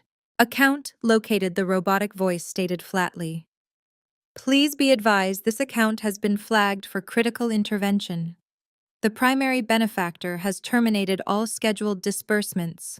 Your portfolio is currently in severe default. All associated credit lines have been permanently closed, and the outstanding balance has been transferred to a third-party collections agency. If you wish to make a payment in full, press 1. To hear this message again, press 2. I need to speak to a representative. Jamal screamed into the receiver, slamming his fist against the desk. Press 0. Give me an operator. He mashed the keypad, desperate for a human voice, someone he could charm, threaten, or manipulate. But the machine was indifferent to his panic. We are sorry. The automated voice continued, entirely unbothered.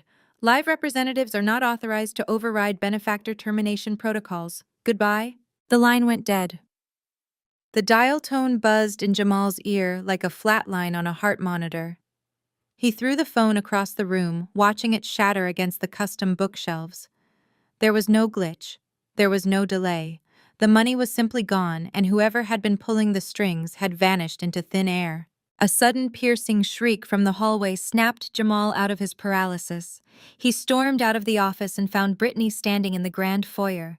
She had finally come inside, her expensive silk robe soaked with freezing rain, clutching her empty designer handbag like a life preserver.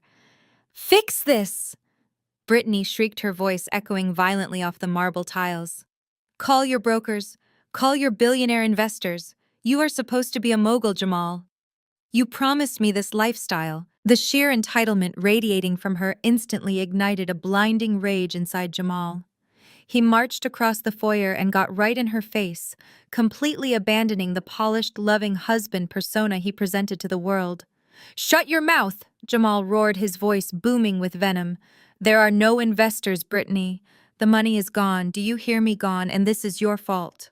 And this? My fault, Brittany gasped, stumbling back against the sweeping staircase. You are the provider. You handle the finances. I handled keeping this fake reality afloat while you bled us dry, Jamal spat, pointing an accusing finger at her tear-streaked face. Do you have any idea how much money you burned through this year? $20,000 a month on clothes you wear once for a picture? $10,000 on luxury vacations with your fake friends? You spent $1,500 at a spa yesterday while our bank accounts were bleeding out. You are a financial parasite. Brittany's eyes widened in furious disbelief. She dropped her handbag and stepped right back into his space. Do not you dare put this on me, you absolute fraud. I built a brand. I brought status to this marriage. What exactly did you bring? You strut around in velvet blazers handing out business cards, but you have not closed a single real estate deal in 12 months. You play golf on a membership you cannot afford, and buy fake Rolex watches to impress men who laugh behind your back. You are nothing but a broke, desperate imposter who used my family's name to get into the country club. The brutal, unfiltered truth hung in the freezing air between them.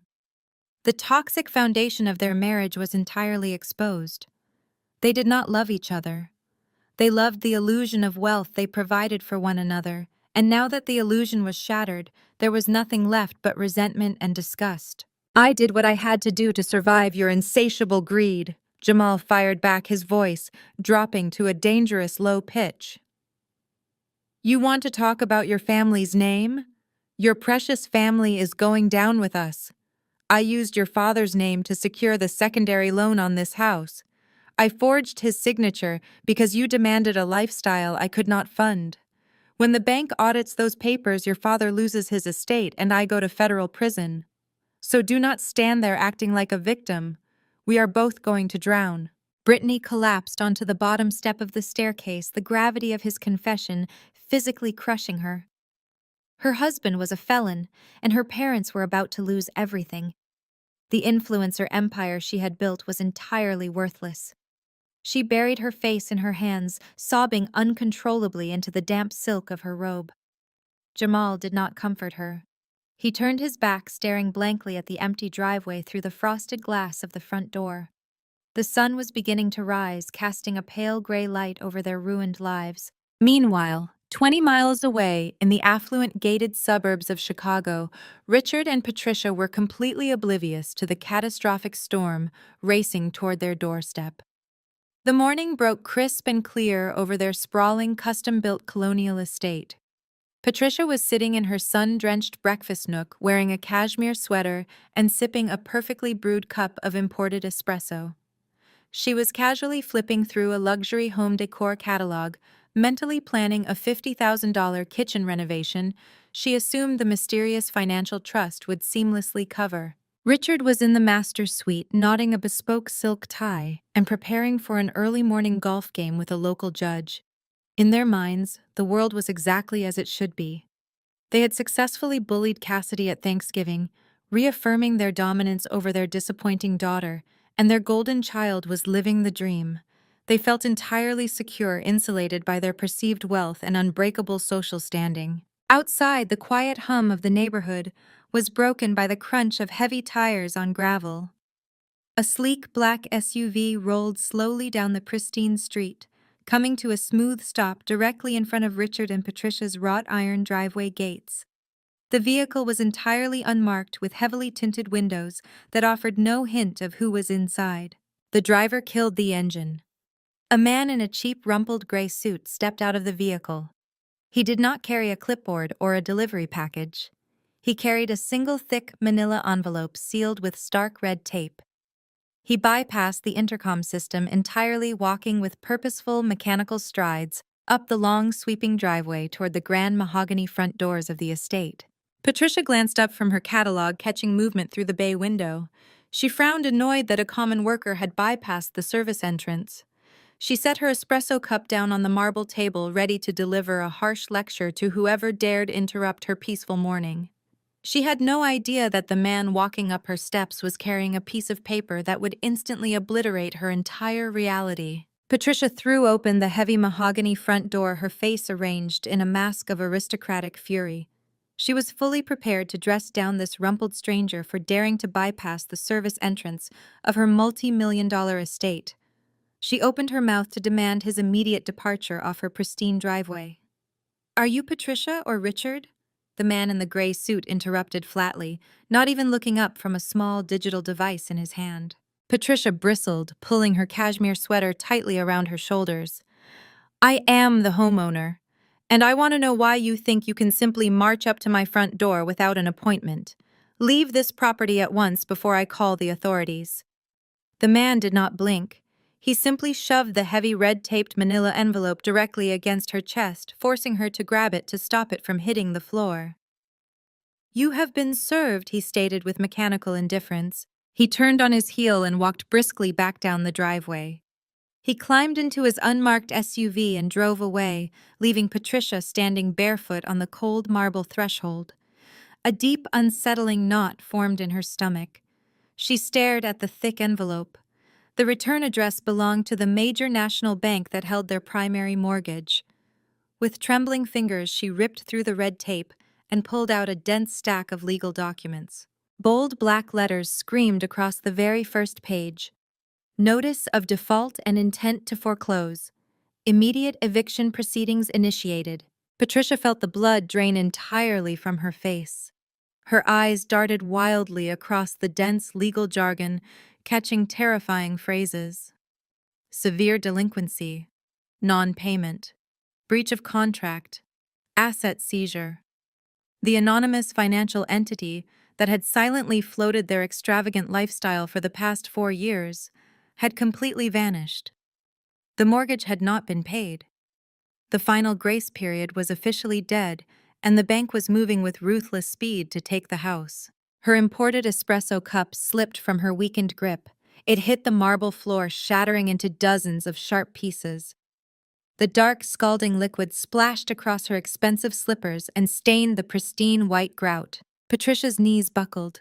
She collapsed against the heavy wooden doorframe, her vision blurring, as a cold sweat broke out across her forehead. She gasped for air, unable to pull oxygen into her lungs. The flawless, untouchable reality she had curated for decades was collapsing right in front of her eyes. Richard, Patricia screamed, her voice cracking with raw, unadulterated terror. Richard, come here right now! Heavy footsteps pounded down the sweeping wooden staircase. Richard appeared in the foyer, half-dressed in his custom golf attire, gripping a silk tie in one hand. His face was flushed with irritation at having his morning routine interrupted. "What on earth are you yelling about?" Richard demanded, sidestepping the spilled coffee. "You are going to wake the neighbors." Patricia could not speak. She simply held up the crumpled legal documents, her hands shaking violently. Richard snatched the papers from her grip. He adjusted his reading glasses, his eyes scanning the top page. The color washed completely out of his face. His arrogant posture deflated in an instant, replaced by the sheer, unmistakable posture of a ruined man. "This is impossible," Richard muttered, flipping frantically through the pages. "This is a clerical error. The trust management firm handles this. They have always handled this." He abandoned Patricia on the floor and sprinted into his home office. He slammed the door shut and lunged for his desk phone. He dialed his private banker, a man he usually treated with smug condescension. When the banker finally answered, Richard dropped all pleasantries. "William, there is a massive mistake with my account," Richard barked, trying to inject authority into his trembling voice. "A process server just handed my wife a foreclosure notice. You need to call off your legal department right now and contact the LLC managing our trust." The banker's voice was ice cold. "There is no mistake, Richard. The principal director of the LLC contacted us directly. They have formally severed all ties with your accounts and terminated the backing agreement. We have zero legal standing to request funds from them. You are solely responsible for the debt, and you are hundreds of thousands of dollars in arrears. We are seizing the property." Richard felt a cold sweat break out on the back of his neck. "Listen to me, William. I am a prominent member of this community. You know my portfolio. Just give me a 90-day extension to liquidate some alternative assets. I cannot help you, Richard. The board reviewed your file this morning. Your credit is completely toxic. Have your lawyer contact our foreclosure department. Goodbye." The line went dead. Richard stared at the receiver in absolute horror. He hung up the phone and opened his leather-bound contact book. He was cornered, but his narcissism convinced him he could still charm his way out. He had spent decades building a network of wealthy, powerful friends at the country club. Judges, investment bankers, commercial developers. Surely one of them would float him a bridge loan to save his estate. He dialed his closest golf partner, a hedge fund manager who lived 3 streets over. The phone rang 5 times before going to voicemail. Richard left a frantic, overly friendly message asking for a quick callback regarding a highly lucrative temporary investment opportunity. He dialed another number, a corporate lawyer he had known for 20 years. The call connected, but the lawyer cut him off before Richard could even finish his pitch. "Richard, do not ask me for money," the lawyer stated bluntly. Richard choked on his words. "What, I just have a temporary liquidity issue. It is a minor cash flow overlap."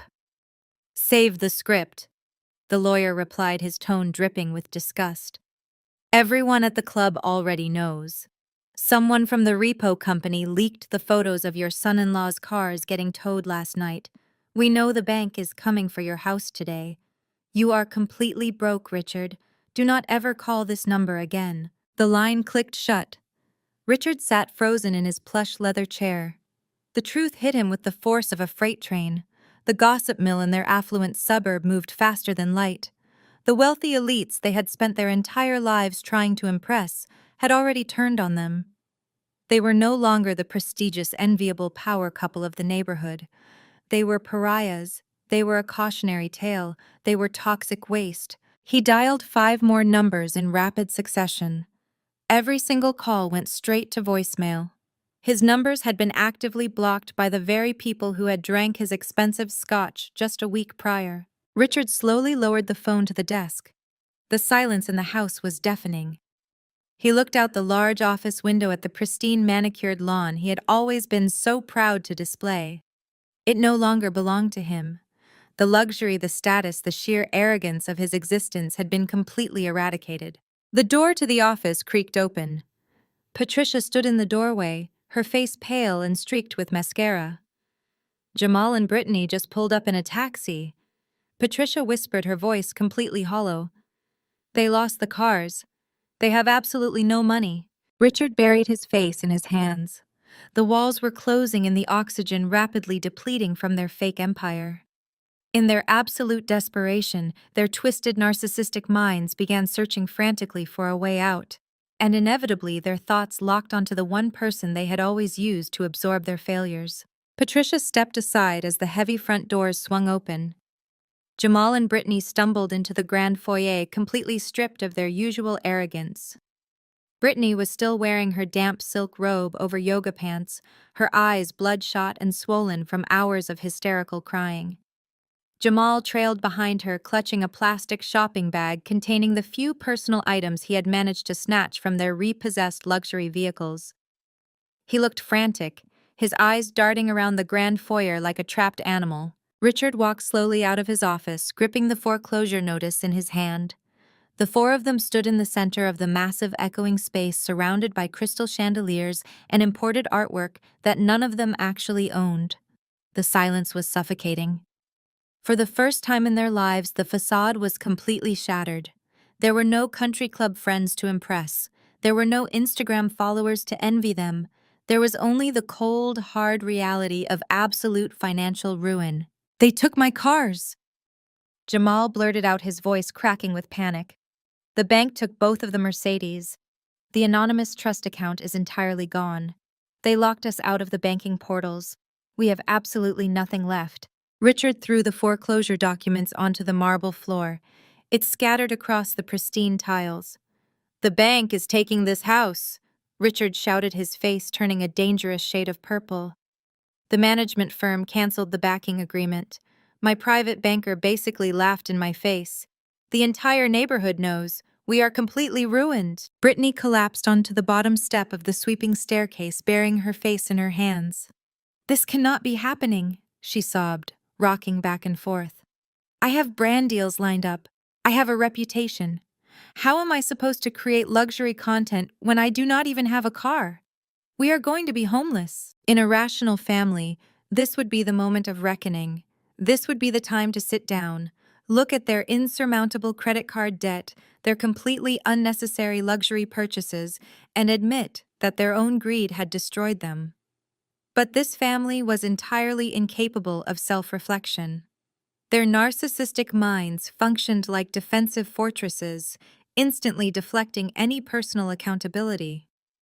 They desperately needed someone to blame someone, to absorb the consequences of their catastrophic failures. And like clockwork, their twisted logic locked directly onto their favorite target.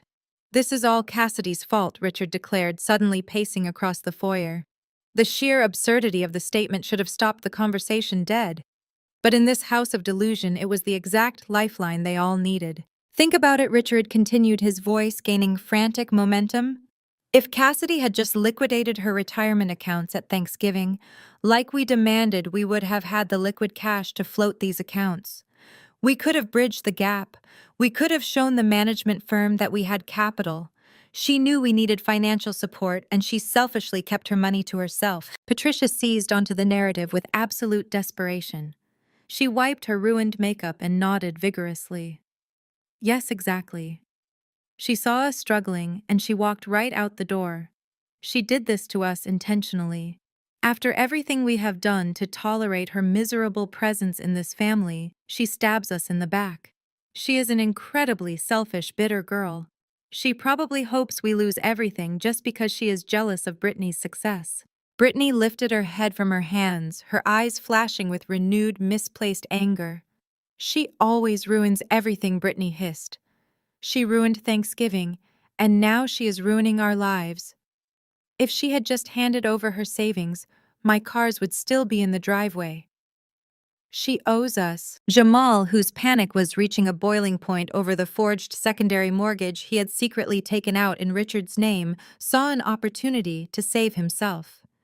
He desperately needed a massive infusion of cash to pay off the secondary lender before the federal authorities were notified of his forgery. "She has a stable job," Jamal said, his voice dropping to a low, predatory pitch. "She works full-time at that massive logistics center down by the industrial park. She might not have a fancy title, but she has steady income and a clean credit score. She can take out a personal loan. Richard stopped pacing. He looked at Jamal, the gears turning in his desperate mind. A personal signature loan. She could easily get approved for $50,000 or $60,000 if she leverages her retirement accounts. That would be enough to halt the foreclosure proceedings and get the repo agencies off our backs. But she will never agree to it, Patricia argued, crossing her arms defensively. You saw how arrogant she was at dinner. She blocked all our numbers. She will just refuse. Jamal scoffed, a dark, ugly sneer forming on his face. She will agree if we do not give her a choice.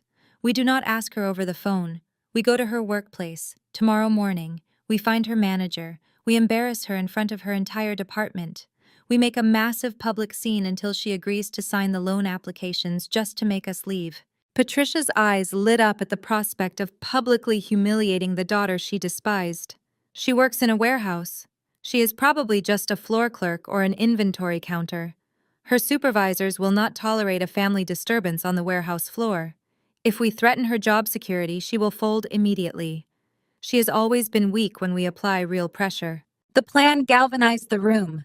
The sheer panic of their impending poverty was temporarily masked by the thrill of bullying their designated scapegoat. They genuinely believed that Cassidy was nothing but a fragile, low-level employee who could be easily intimidated into signing away her financial future. I will rent a car right now, Jamal stated, pulling out his phone. I still have one business credit card that might have a few $100s of available limit left. I will get a cheap rental and we will drive down to that logistics center the second they open for the morning shift. Richard nodded firmly, straightening his posture as if he were still a powerful executive and not a man days away from eviction. We do not leave that building until she transfers the funds. She owes this family. It is time she finally paid her dues. They gathered their coats and began plotting their ambush, entirely convinced of their own supremacy. They believed they were going to march into a dusty warehouse and force a pathetic clerk into submission. They had absolutely no idea that the logistics center was a multi-million-dollar empire, and they were about to walk straight into the jaws of the very predator that had already swallowed them whole. The freezing morning wind whipped across the massive industrial park as a dented, rented silver Kia Optima sputtered into the visitor parking lot. Jamal slammed the car into park, his knuckles white as he gripped the cheap plastic steering wheel. He glared through the windshield at the structure looming in front of them. This was not the dusty, run-down storage shed they had pictured. The logistics center was a colossal 500,000-square-foot fortress of modern commerce. A towering wall of tinted glass formed the main corporate entrance, flanked by perfectly manicured landscaping. Down the side of the massive facility, a relentless, perfectly choreographed line of 18-wheeler trucks backed into dozens of loading docks. The sheer scale of the operation hummed with raw financial power. Brittany stepped out of the passenger side, pulling her faux fur coat tightly around her trembling shoulders. She wore oversized designer sunglasses, a desperate attempt to hide her red, swollen eyes. Jamal marched around the hood of the cheap rental car, his velvet blazer completely inadequate for the Chicago chill. He threw his shoulders back, trying to summon the arrogant swagger of the wealthy mogul he pretended to be. They stormed toward the sleek, sliding glass doors. Jamal fully intended to march straight onto the warehouse floor, grab his sister-in-law by the arm, and drag her to the nearest bank. He believed he was walking into a lowly blue-collar workspace where his presence would command immediate submission.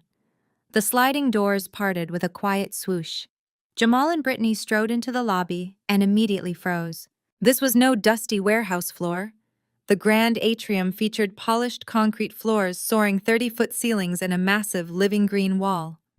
Behind a sleek, curved reception desk stood two professionals in tailored suits, answering multi-line phone systems with quiet efficiency. Jamal swallowed hard, his confidence taking a momentary hit, but his desperation quickly overrode his logic. He marched directly up to the reception desk and slammed his palm flat against the polished surface. "I need you to go to the back and fetch Cassidy," Jamal demanded, his voice obnoxiously loud in the quiet professional space. "She is an inventory clerk here. Tell her it is a family emergency and her sister needs her out here right now." The receptionist stopped typing and looked up, her expression a mix of polite confusion and mild annoyance. Excuse me, sir, I do not have anyone listed as an inventory clerk by that name in the corporate directory. Do you have an appointment? I do not need an appointment to see a box pusher. Jamal snapped, leaning aggressively over the counter. Go find her manager. Tell them her family is here to pick her up for a personal emergency. Now. Before the receptionist could press the silent alarm beneath her desk, a massive figure stepped out from the shadows of the security alcove. Donovan, the head of corporate security, moved with the silent, lethal grace of a former military contractor. He was built like a tank, wearing a perfectly fitted dark suit with an earpiece coiled neatly behind his ear. Sir, I am going to need you to step back from the desk immediately. Donovan stated, his voice, a deep, resonant rumble that commanded instant obedience. We do not have inventory clerks that take unannounced personal visits in the middle of a shift. If you do not have a scheduled appointment, you need to exit the premises. Brittany ripped off her oversized sunglasses, her face twisting into a mask of pure entitlement. You do not understand. We are her family. She works in the back.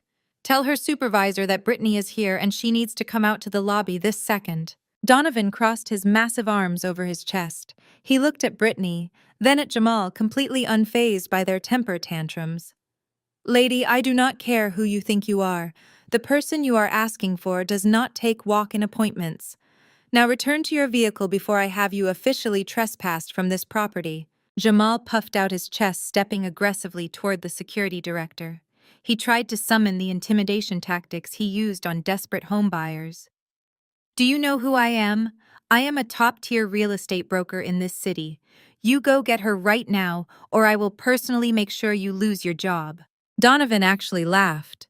It was a cold, sharp sound that echoed in the cavernous lobby. He looked out the glass doors at the parking lot.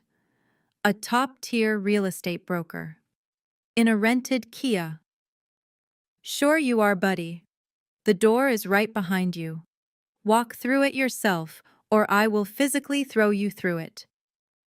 Two more security guards, both equally imposing, stepped out from the adjacent hallway.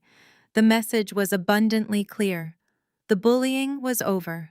Humiliated, powerless, and utterly defeated, Jamal and Brittany backed away from the desk.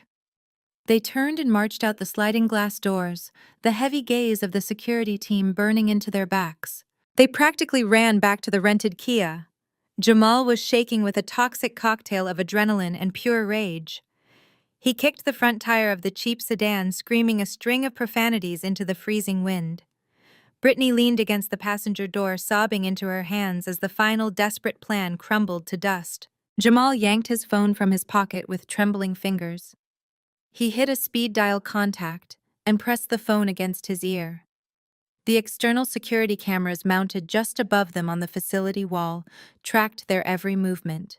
High above the parking lot, sitting in a plush leather chair in a soundproof corner office, Cassidy watched the live security feed on her massive desktop monitor.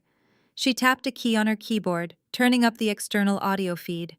The high-definition microphones captured Jamal's voice perfectly. "Richard, your useless daughter refuses to even come to the lobby!" Jamal screamed into his phone, completely losing his mind. "You need to fix this right now. You need to drive down here and force her to empty her accounts. We cannot even get past the front desk." Through the phone's speaker, Cassidy could hear her father's frantic, trembling voice. "Jamal, forget about the warehouse. The bank just called me again. They are talking about a secondary lien on the house." "What secondary lien?" "We never authorized a home equity line of credit. The primary mortgage is in default, but they are saying there is a massive secondary loan." Jamal froze. The color completely drained from his face, leaving him looking sickly and pale. Brittany stopped crying and stared at her husband, her eyes wide with sudden horrifying realization. "Richard, listen to me," Jamal stammered, pacing frantically around the tiny rental car. "I had to do it. The market was slow. I needed capital to float the business. I just used your name on the application to secure the loan. It was supposed to be temporary, but now that the primary mortgage is in foreclosure, the secondary lender is threatening to audit the signatures." "You forged my signature!" Richard's voice echoed through the speaker, trembling with absolute world-ending horror. "You committed federal fraud and attached it to my house. I was trying to provide for your daughter, Jamal yelled back, completely abandoning any shred of accountability or remorse. If the bank looks too closely at those documents, I am going to federal prison, Richard. You have to cover this. We need Cassidy's money right now to pay off the secondary lender before they report the forgery. In her corner office, Cassidy smiled a cold, razor-sharp smile. She clicked her mouse, saving the high-definition audio and video recording to a secure encrypted cloud server. The trap had not just sprung, it had completely crushed them. Down in the bleak, wind-swept parking lot, the phone call between Jamal and Richard was rapidly devolving from a panicked confession into a full-blown screaming match. Richard stood frozen in his mahogany-paneled home office, miles away, the phone pressed so hard against his ear that his knuckles turned stark white. The sheer magnitude of the betrayal threatened to stop his heart entirely. "You forged my signature on a federal bank document." Richard choked out, his voice dropping to a hoarse, terrified whisper. "You took out a second mortgage on my estate without my knowledge. Do you have any idea what you have done? The bank is going to audit the entire property. They are going to see the fraudulent paperwork, Jamal." "I was protecting the family image," Jamal bellowed back, pacing furiously around the rented Kia, while Brittany sobbed against the passenger door. "You think I wanted to do this? Your daughter demands a lifestyle. She demands the bags, the spa days, the vacations. I had to keep up appearances. If Cassidy had just stepped up and played her part, none of this would have been necessary. We were floating. We just needed a bridge loan." "A bridge loan is not stealing my identity," Richard roared, his face turning a dangerous shade of crimson as he finally found his rage. "You are going to prison, and you are dragging me down with you." The office door burst open.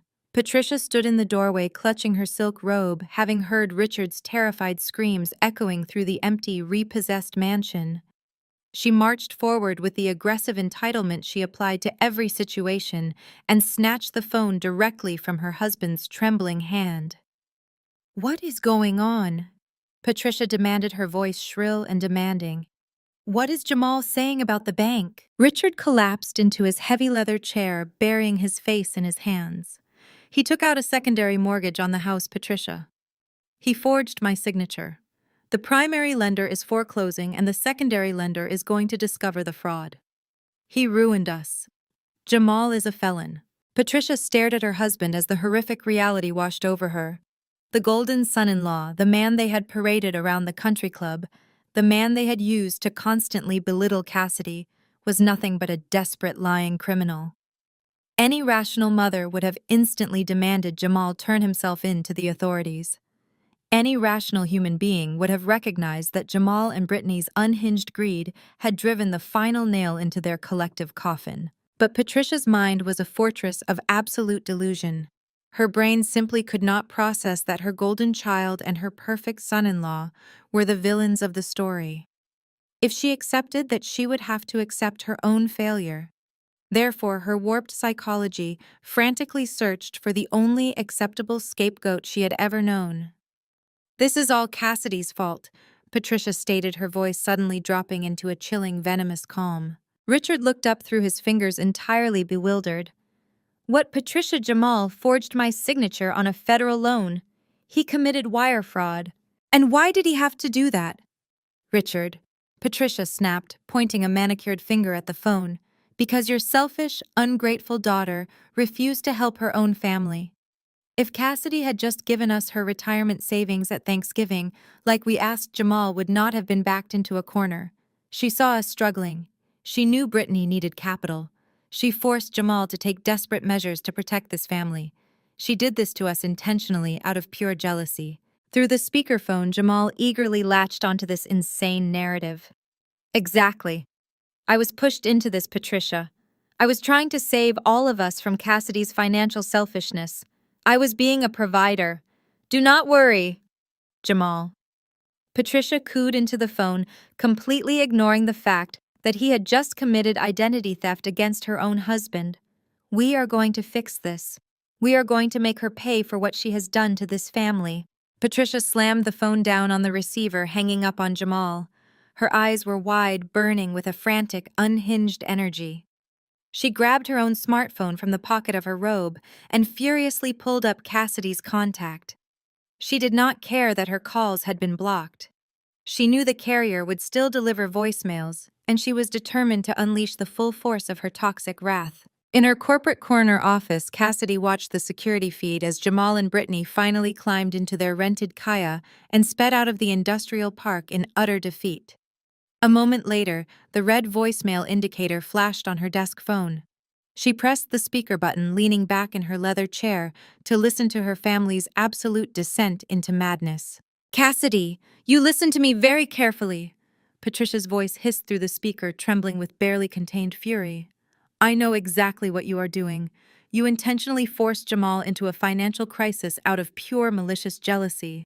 Because you could not stand seeing your sister happily married and successful, you hoarded your money and drove him to take out that secondary loan. You are directly responsible for the legal trouble he is facing." Cassidy took a slow sip of her espresso, marveling at the sheer, terrifying scale of her mother's narcissism. The first voicemail ended. A second one immediately began playing. "You are going to fix this today," Patricia shrieked, all pretense of maternal affection completely eradicated. "You are going to march into your bank, empty every single account you have, and wire the funds to Jamal's lawyer.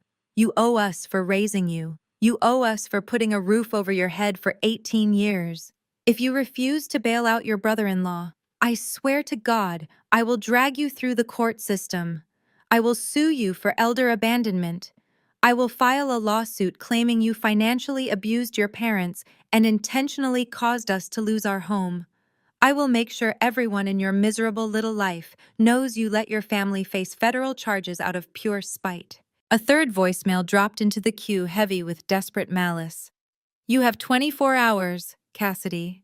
Patricia's voice echoed now, dropping into a low, threatening growl. "You either pay off that secondary loan or you are dead to us. We will destroy whatever pathetic life you have built. Call me back immediately." Cassidy deleted the voicemails with a steady clinical press of her finger. Dead to them. That was the most beautiful promise they could have ever made. They were spiraling, desperately grasping at straws, entirely unaware that the net was about to close completely. The eviction notices were finalizing, the repo agencies were closing their files, and now Cassidy had undeniable recorded proof of their federal crimes and their extortion attempts. It was time to pull the final string. She picked up her phone and dialed David, her wealth management attorney, ready to initiate the final summons that would drag them all into the blinding light of their own destruction. "David, it is time," I said, keeping my voice perfectly level as I stared out over the bustling warehouse floor through my soundproof office glass. "Send the final settlement summons to all of them. Richard, Patricia, Brittany, and Jamal. Require their mandatory attendance at the downtown executive boardroom tomorrow morning. Inform them that the principal director of the fund managing their debt is willing to meet for one final negotiation before the evictions and criminal fraud reports are made permanent." "Understood, Cassidy," David replied smoothly. "They will receive the couriered summons by this afternoon. Shall I prepare the final asset forfeiture documents for the meeting? Have them printed and bound." I instructed, a cold smile forming on my lips. "I want them completely legally cornered." I hung up the phone and set it face down on my desk. The board was set. The pieces were moving exactly as I commanded. 20 miles away, the atmosphere inside the sprawling suburban estate was suffocating. The reality of their impending eviction had finally pierced through their collective delusion. It was Thursday afternoon, and the sheriff's deputies were scheduled to arrive on Friday at 5 o'clock to physically change the locks. The grand, echoing mansion had been transformed into a chaotic disaster zone of cardboard boxes and heavy-duty trash bags. The contrast was almost poetic. Patricia was furiously shoving imported Italian silk bed sheets into cheap orange garbage bags because she had refused to spend her last few dollars on proper moving supplies. Richard was tearing through his home office, frantically shredding documents and throwing his collection of crystal Scotch decanters into empty liquor boxes. In the grand foyer, Jamal and Brittany were engaged in a bitter, hushed argument over what items they could pawn. Brittany was clutching a stack of designer shoes, weeping hysterically, as Jamal informed her that they would barely get 20% of their retail value at a consignment shop. The tension in the house was volatile, ready to ignite at the slightest provocation. They were four deeply arrogant people suddenly forced to reckon with the horrifying prospect of sharing a cramped, low-income apartment. Suddenly, the sharp chime of the doorbell echoed through the chaotic foyer. All four of them froze. Their eyes darted toward the heavy mahogany doors. Panic seized them instantly. They assumed it was the police arriving early to execute the eviction, or perhaps federal agents coming to arrest Jamal for the forged secondary mortgage. No one wanted to answer it. Richard finally stepped forward, his face pale and slick with nervous sweat. He smoothed down his wrinkled dress shirt, trying to summon whatever shreds of dignity he had left, and pulled the heavy door open. It was not the police. It was not a repo agent. Standing on the porch was a highly polished corporate courier wearing a sharp charcoal suit and white gloves. He held a thick, heavy, cream-colored envelope sealed with dark red wax. The insignia pressed into the wax bore the crest of Vanguard Financial Holdings. Richard the courier asked, his voice strictly professional. "Yes, that is me," Richard stammered, eyeing the envelope with deep suspicion. The courier handed it over without another word, turned on his heel, and walked back to a waiting black town car. Richard closed the door and stared at the heavy envelope. Patricia, Brittany, and Jamal immediately swarmed around him like desperate vultures. "What is it?" Patricia demanded, her voice shrill and trembling. "Is it from the bank? Are they locking us out today?" Richard cracked the wax seal with his thumb and pulled out a single sheet of heavy embossed cardstock. He read the perfectly typed text in silence. As his eyes scanned the page, the color slowly returned to his face. His posture shifted. The terrified, broken man from 30 seconds ago suddenly vanished, replaced by the arrogant, entitled patriarch he had always been. "It is a summons," Richard announced, his voice vibrating with a sudden foolish surge of hope. "It is from the principal director of the management fund, the anonymous CEO who controls our debt." Jamal stepped forward, snatching the paper from Richard's hands. He read the words aloud for the rest of the room. "The principal director of Vanguard Financial Holdings requests the mandatory presence of all named debt holders for a final settlement negotiation. The meeting will take place tomorrow at 9 in the morning at the downtown executive boardroom. This meeting will determine the final execution or reversal of all pending asset forfeitures and foreclosure proceedings." The room fell dead silent. Then a collective, delusional wave of relief washed over them. They did not read the summons as a threat. They did not recognize it as a legal trap. Their narcissistic minds instantly interpreted the word negotiation as a sign of weakness. They genuinely believed the faceless CEO was blinking. "They want to negotiate," Richard said, a smug, greedy smile spreading across his face. "I knew it. These massive financial firms do not want the terrible publicity of throwing a prominent family out on the street. They want a deal. They want to structure a bridge loan to keep the assets performing." "Exactly," Jamal agreed, his chest puffing out as